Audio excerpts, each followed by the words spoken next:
Aje? Uko fiti? Na wewe unaenda za wapi? Naongojea bosi wangu. Bosi wako anakukujia? Wataki kukemboi? Wacha ni test kwanza. Wewe ni jadidi kwani ndio umeingia Saudi? Ndio umeingia Saudi? Wow, welcome. Welcome. Nitakupea namba yangu uende utest alafu nitafute baada ya mwezi miwili utanipatia majibu, si ndio?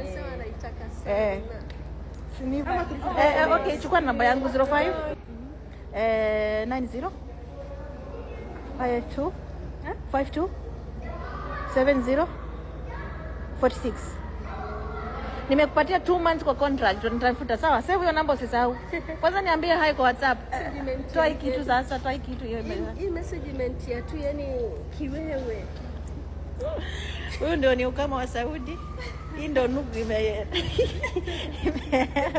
Nimeangalia tu video nikacheka.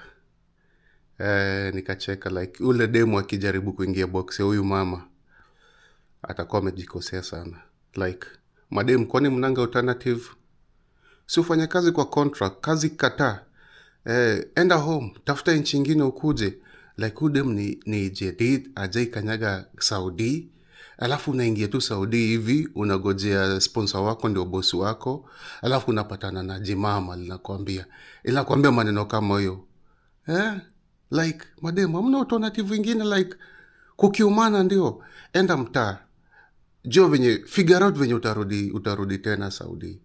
Lakini stories sijui unapatana na mtu anataka kukemboisha na wewe ni jadid ujai hata Saudi, unakanyaga Saudi mara ya kwanza. We need to be very careful about that. Ladies, please. Kukiumana enda nyumbani. Ujaribu njia nyingine ya kukuja. Anyway, don't forget to follow me at Yankee D254.